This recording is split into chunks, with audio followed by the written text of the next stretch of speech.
हर हर महादेव। क्या आपने कभी सोचा है कि यह संपूर्ण ब्रह्मांड किस शक्ति से संचालित होता है? कौन है जो सृष्टि को रचता है, उसे संचालित करता है और अंत में उसका संहार करता है? आज हम आपको लेकर चलेंगे उस दिव्य लोक में, जहां भगवान शिव अपने तांडव से संपूर्ण सृष्टि को नियंत्रित करते हैं। आज हम आपको सुनाएंगे शिव तांडव और महाकाल की अद्भुत, अलौकिक और रहस्यमयी उत्पत्ति की कथा। जब शिव तांडव करते हैं तो ब्रह्मांड कांप उठता है। जब महाकाल प्रकट होते हैं तो स्वयं काल भी थर्रा उठता है, क्योंकि शिव ही अनंत हैं और शिव ही महाकाल हैं। आइए इस रहस्य से पर्दा उठाते हैं और जानते हैं कि कैसे भगवान शिव ने महाकाल रूप धारण किया और कैसे उनका तांडव संपूर्ण सृष्टि के लिए संदेश देता है। वीडियो को अंत तक जरूर देखें, क्योंकि महाकाल की यह कथा आपके मन और आत्मा को झकझोर देगी।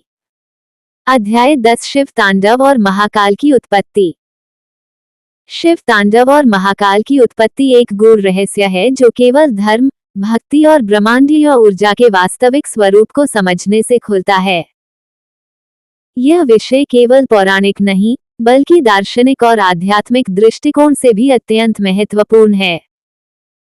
शिव तांडव केवल एक नृत्य नहीं, बल्कि सृष्टि, स्थिति और संहार का प्रतीक है। वहीं महाकाल का स्वरूप ये दर्शाता है कि समय काल पर भी केवल शिव का ही अधिकार है। शिव तांडव, ब्रह्मांडीय नृत्य की व्याख्या। भगवान शिव को तांडव का स्वामी कहा जाता है।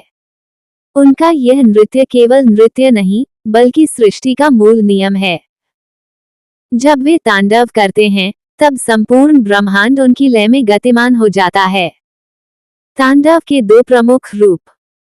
रुद्र तांडव। जब शिव अत्यंत क्रोधित होकर विनाशकारी रूप धारण करते हैं, तो इसे रुद्र तांडव कहते हैं। ये नृत्य संहार का प्रतीक है, जिसमें दुष्टों का नाश और नए युग का आरंभ होता है। लास्य तांडव। जब शिव आनंद और सौंदर्य की अभिव्यक्ति के लिए नृत्य करते हैं, तो उसे लास्य तांडव कहा जाता है। ये प्रेम, करुणा और सृजन का प्रतीक है। शिव का तांडव केवल पृथ्वी पर ही नहीं, बल्कि स्वर्ग और पाताल तक प्रभाव डालता है। इसका सीधा संबंध ब्रह्मांडीय ऊर्जा से होता है, जिससे सृष्टि की निरंतरता बनी रहती है। महाकाल की उत्पत्ति। काल के स्वामी शिव। शास्त्रों में शिव को कालों के भी काल, यानी महाकाल कहा गया है। इसका अर्थ है कि वे समय को नियंत्रित करते हैं और स्वयं भी कालातीत हैं। लेकिन महाकाल स्वरूप की उत्पत्ति कैसे हुई? आइए विस्तार से जानते हैं। महाकाल ज्योतिर्लिंग की कथा। उज्जैनी। वर्तमान उज्जैन के एक ब्राह्मण परिवार में 4 धर्मनिष्ठ भाई रहते थे। वे प्रतिदिन भगवान शिव की उपासना करते थे। उनके तप से प्रसन्न होकर भगवान शिव ने उन्हें आश्वासन दिया कि वे सदैव उनकी रक्षा करेंगे। कुछ समय बाद दूषण नामक असुर ने वहां आक्रमण कर दिया और सभी संतों व भक्तों को कष्ट देने लगा। उसने शिव भक्तों के यज्ञ और पूजा को रोकने की चेष्टा की। जब ब्राह्मण भाइयों ने भगवान शिव को पुकारा, तो शिव स्वयं प्रकट हुए और प्रचंड तांडव करते हुए दूषण का संहार कर दिया। शिव के इस क्रोधमय और रौद्र रूप को देखकर देवता भी भयभीत हो गए। तब सभी ने मिलकर भगवान शिव से प्रार्थना की कि वे इसी स्थान पर सदा विराजमान रहें और अपने भक्तों की रक्षा करें। तब भगवान शिव ने कहा, जो भी सच्चे हृदय से मेरी आराधना करेगा, मैं स्वयं उसकी रक्षा करूंगा। मैं यहाँ महाकाल रूप में निवास करूंगा। इसके बाद भगवान शिव उज्जैन में महाकाल ज्योतिर्लिंग के रूप में स्थित हो गए। शिव तांडव और महाकाल का आपसी संबंध। महाकाल का रूप शिव के तांडव से अलग नहीं है। जब शिव तांडव करते हैं, तो वे सृष्टि के संहार का मार्ग प्रशस्त करते हैं। महाकाल का स्वरूप इस तथ्य को दर्शाता है कि जो जन्मा है, उसका अंत निश्चित है।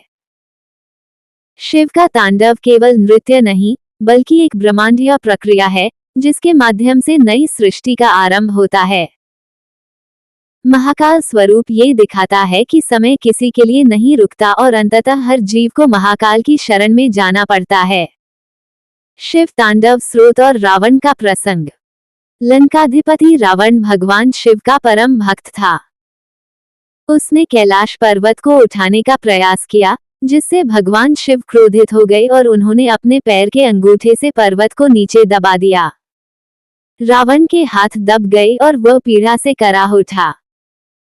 तब उसने भगवान शिव की स्तुति करते हुए शिव तांडव स्रोत की रचना की, जिसमें भगवान शिव के महिमा, तांडव और महाकाल स्वरूप का वर्णन मिलता है। जटाठ्वी गलजल प्रवाह पावित स्थले। इस स्तोत्र में शिव के महाकाल स्वरूप की महिमा गाई गई है और ये बताया गया है कि शिव के तांडव से संपूर्ण ब्रह्मांड प्रभावित होता है। महाकाल की विशेषताएं। महाकाल मंदिर की अद्भुत विशेषताएं।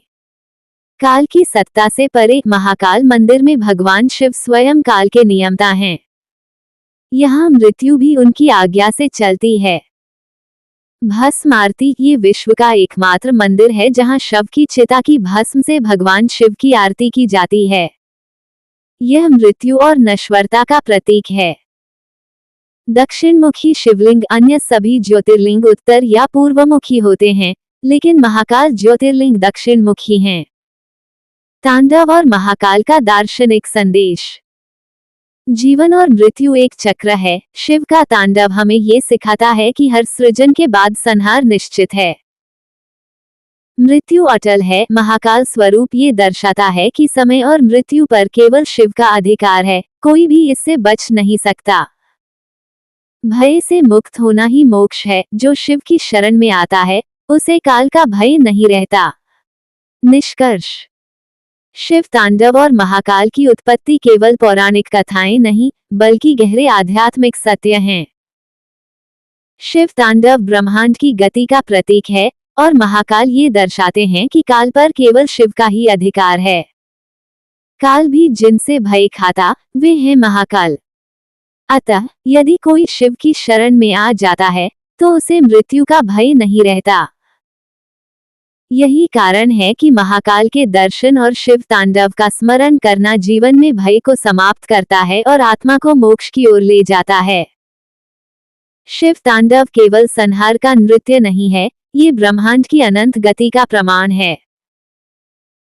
महाकाल केवल मृत्यु के देवता नहीं हैं, वे उस परम सत्य के प्रतीक हैं जो हमें ये सिखाता है कि समय किसी के लिए नहीं रुकता और केवल वही अमर है जो शिव की शरण में है।